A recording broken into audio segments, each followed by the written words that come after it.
Hey guys, what is going on? My name is NoahJ456, and Noah the type of guy to release a DLC cutscene right after it was released when he just announced it live on Treyarch's stream. That's right, I have the entire DLC cutscene for you guys broken down and explained in the easiest possible fashion for you to understand if you're just coming into the storyline, or if you've been in the storyline for a while. This will be pretty comprehensive explanation of exactly what is going down right now and what exactly are the important parts that we need to take out from this cutscene. But without further ado, my friends, let's go ahead and get into Zetsubou no Shima cutscene breakdown.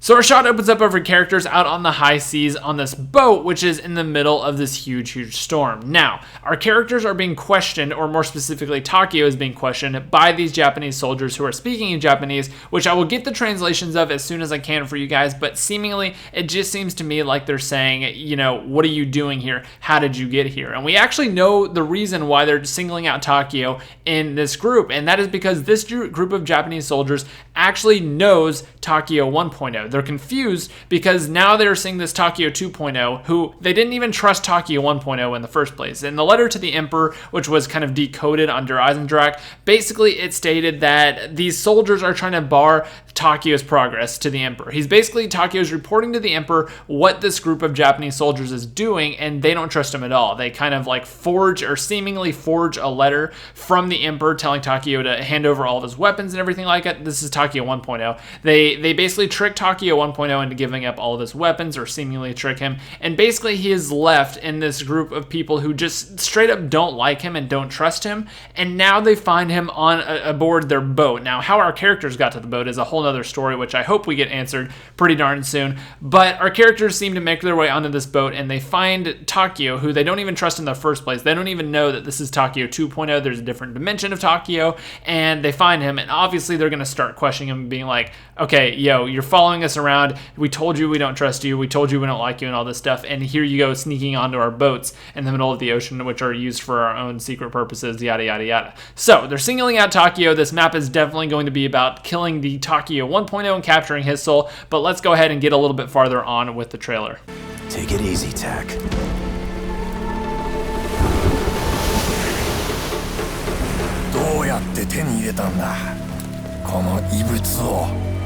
I'm sorry, I don't speak Japanese. The object in your hand, it's gonna bring you nothing but pain. Believe me, I know. I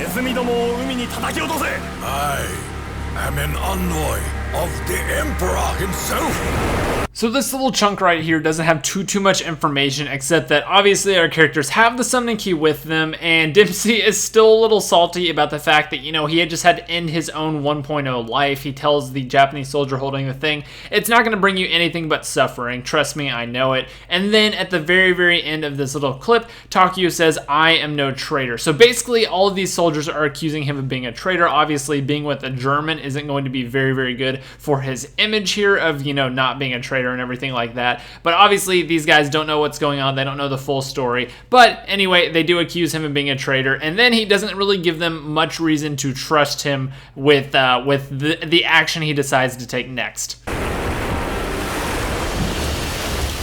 am no traitor.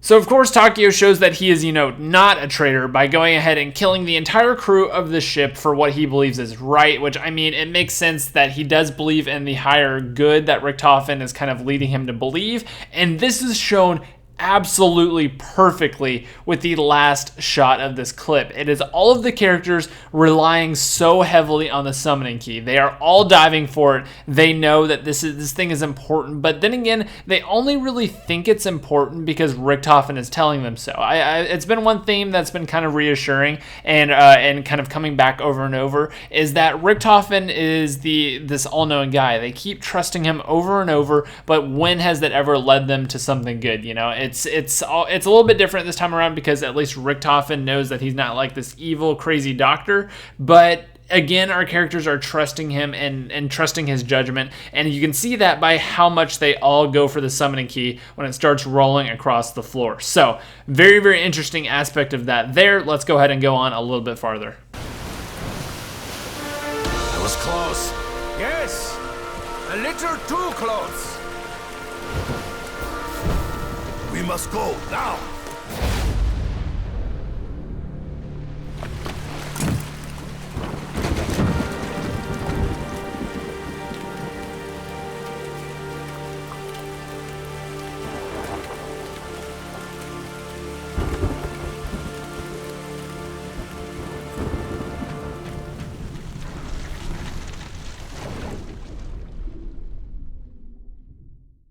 So after saving the summoning key, there's a cool shot of our characters standing up and then looking at it, and then all having to dive right back off the side of the ship because they basically blow it up due to all the gasoline on board, and you can see it kind of sinking to the bottom of the ocean. But our characters get closer and closer to the shoreline and eventually just let go of the life raft and start swimming themselves to the shore, which I believe is going to be the starting area of the next map, because it only makes sense kind of in DE, you see all the rocket takeoff and everything like that, and that's the start of the map. And in this one, you're kind of swimming to the shore, and that's going to be the starting area that you start with. So, super excited about this map. I thought this cutscene was absolutely awesome, and the number one thing that I was talking to Jason Blundell a little bit about, and again, I'm going to talk about everything that we talked about, kind of break down everything that happened, is the interesting part that how did our characters get to the boat? And I asked Jason a little bit, and I'm not sure exactly how the stream's going to go tomorrow because I am recording this the night before, but basically Jason was like, it's very important how they got there, and obviously he didn't tell me anything, but I was like, so how did the characters get there? And he said, well, I can't say that, but I can tell you it's very, very important. So that's what I want to know. That's what I hope is revealed very, very soon, and the kind of the importance of that is revealed. And again, I'll be talking about everything Jason and I talked about and everything that was shown in the live stream at a later date. But thank you guys so much for the support. Again, I'm just super excited for this live stream tomorrow, and by the time you guys are watching this, it would have already happened. So again, if you guys tuned in, if you were talking in the comments and saying what's up, and everyone who submitted questions, thank you guys. I really do appreciate it, and I will see you guys very, very soon in another video. Make sure you come and keep up with me on Twitter because I've been kind of tweeting my adventures to Treyarch, and I know I'm going to be continuing with that tomorrow before and after the live stream is over. So thank you guys so much. I will see you guys in another video, and adios, my friends.